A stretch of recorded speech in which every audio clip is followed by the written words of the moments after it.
उहुद के जंग जीतने के बाद अबू सुफियान फुल कॉन्फिडेंस में आ गया कि आप तो उन मुसलमानों को छोड़ेंगे नहीं। तो उन्होंने पूरे अरब से 10,000 लोगों की फ़ौज तैयार करना शुरू कर दी। 10,000 पता है कितने थे?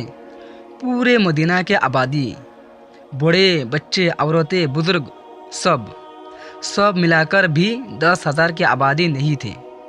मदीना के काफिरों का उन तैयारियों का जब रसूलुल्लाह सल्लल्लाहु अलैहि वसल्लम को पता चला तो उन्होंने जल्दी एक मीटिंग बुलाई जिसमें सबको पता था कि लड़ाई तो इम्पॉसिबल है, कुछ और ही करना पड़ेगा।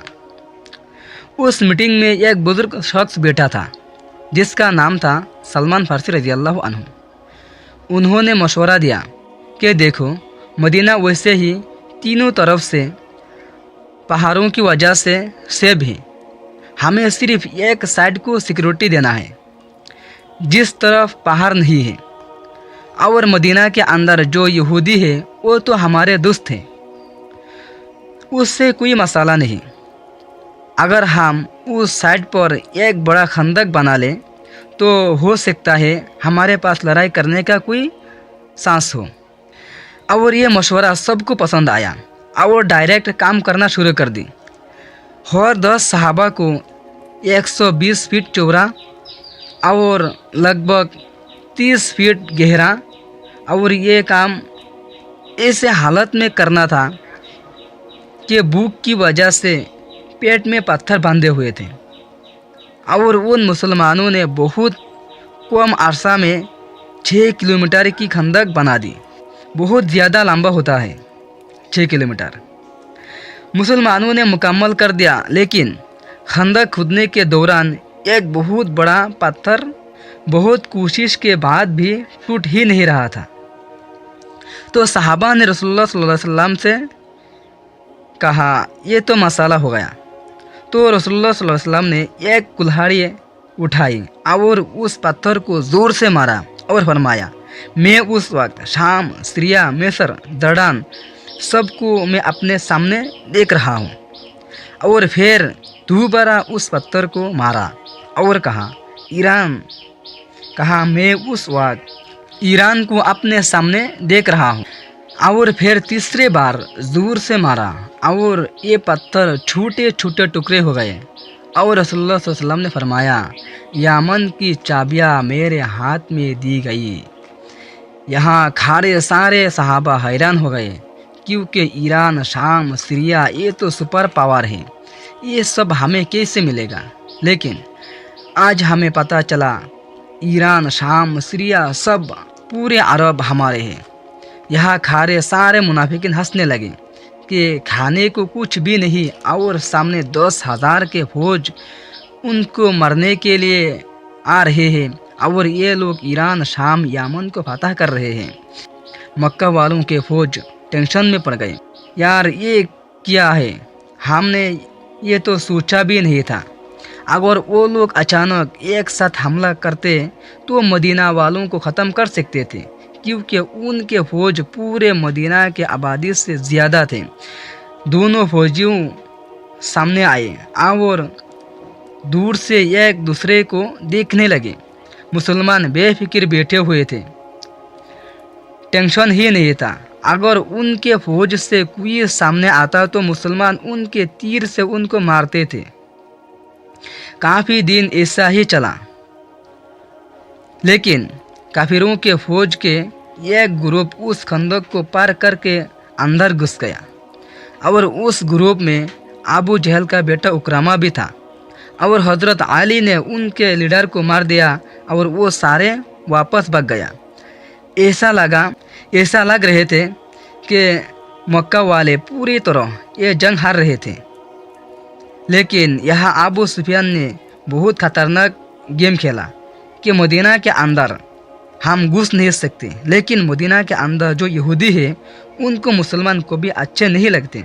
अगर हम उनको अपने साथ मिला लिया और वो मुसलमानों को औरतों और बच्चे पर हमला कर रहे तो मुसलमानों को ज़रूर पीछे हटना होगा, और उस वक्त हम उन पर हमला कर देंगे। और मदीना के अंदर यहूदी ये बात मान लिया और मुसलमानों से मुआहिदा तोड़ लिया और मुसलमान उहुद की तरह दो फौजियों के दरमियान फंस गए और यहूदियों ने आहिस्ता आहिस्ता सहाबा के घरों को तोड़ना जलाना शुरू कर दिया। मुसलमान आप टेंशन में पड़ गए कि वो अपने बच्चे या औरतें या घरों को बचाए या मक्का वालों के साथ लड़ाई करें। ये बहुत ही मुश्किल वक्त था मुसलमानों के लिए और हुज़ूर सल्लल्लाहु अलैहि वसल्लम ने कहा, अब मदीना वालों के घरों को बचाने के लिए सिर्फ एक ही रास्ता है कि हम उन काफिरों के एक ग्रुप से डील कर लें कि हम हर साल अनाज का कुछ हिस्सा उनको देंगे। लेकिन सहाबा ने कहा, अगर ये अल्लाह के तरफ से है तो बिल्कुल डील कर लेते हैं, लेकिन अगर आप हमारे बच्चों को बचाने के लिए ऐसा कर रहे हैं तो बिल्कुल ना करें, हम आखिरी दम तक लड़ेंगे। ऐसे मुश्किल वक्त में हर मुसलमान हौसले हार रहे थे। लेकिन अगले दिन एक बंदा काफिरों के फौज से कहते हैं, मुझे मोहम्मद से मिलना है। और वो आकर हुज़ूर सल्लल्लाहु अलैहि वसल्लम से कहा, मैं इस्लाम कबूल कर लिया, लेकिन उस बात का किसी को नहीं पता। और उसने कहा, मैं आपके लिए क्या मदद कर सकती हूँ? हुज़ूर सल्लल्लाहु अलैहि वसल्लम ने कहा, जो भी तुम कर सकते हो करो, हम बहुत मुश्किल में हैं। उस टाइम तो उन्होंने कहा, ठीक है। तो वो शख्स मदीना के काफिरों के पास गया और कहा, मक्का के यहूदी बहुत बड़े धोखेबाज थे। अगर उनको लगा कि हम सब जंग हार रहे हैं तो वो हमें छोड़ के मैदान छोड़ के भाग जाएगा, फिर वो मुसलमान तुम्हें छोड़ेगा नहीं। अगर फिर से तुम्हें डील करना ही है तो उनके पास से कुछ बंदा मांग लेना। अगर वो सच में डील करना है तो बंदा आपको ज़रूर देगा। उसके बाद वो अबू सुफियान के पास गए और कहा, मदीना के यहूदी ने कभी किसी से वफा की? यहूदी और मुसलमान सब मिले हुए हैं। तो अबू सुफियान ने कहा, हम हमला कर रहे हैं, तुम भी हमला करो और सारे मुसलमान को मिटा देंगे। यहूदियों ने कहा, हम हमला करेंगे, लेकिन कुछ बंदा हमें चाहिए। मक्का वालों ने यहूदियों के बात को नहीं मानी। यहूदियों को जब पता चला कि उन्होंने कोई बंदा हमला नहीं किया तो उन्होंने कहा, वो हमारे साथ धोखा कर रहे हैं। उसी तरह मक्का वालों और यहूदियों के मुआहिदा टूट गया।